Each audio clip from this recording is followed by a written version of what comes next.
होडगी रोडवर wine shop समोर दारूच्या नशेत धडक दिल्यानंतर रिक्षा चालकाचा मारहाण करण्यात आली होती। त्या रिक्षा चालकाचा शुक्रवारी पहाटेच्या दरम्यान मृत्यू झाला। लक्ष्मण सालोडगी, वय वर्ष 40, ओम नमः शिवाय नगर, हत्तुरे वस्ती असे त्याचे नाव आहे। होडगी रोडवर गुरुवारी रात्री दारूच्या नशेत असलेल्या MS13G 9050 या रिक्षा चालकाने MS13 EK 7091 या फॉर्च्युनर कारसह एका दुचाकीला धडक दिली होती। त्यानंतर कार चालकासह दुचाकीवर असणाऱ्या दाम्पत्याच्या नातेवाईकांनी रिक्षा चालक सालोडगी याला मारहाण केली होती। त्यानंतर पोलिसांनी त्या रिक्षा चालकास ताब्यात घेतले होते। रात्री उशिरा त्या रिक्षा चालकास पोलिसांनी सोडून दिले आणि पुन्हा सकाळी स्टेशनला येण्यास सांगितले होते। तो रिक्षा चालक सालोडगी घरी आल्यानंतर झोपी गेला, त्यातच त्याचा मृत्यू झाला।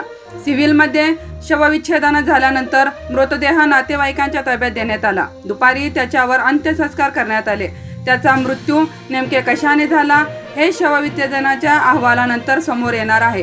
त्याच्या पश्चात आई, वडील, पत्नी, 2 मुले असा परिवार आहे। SB न्यूज चॅनलला लाईक करा, शेअर करा, सबस्क्राईब करा।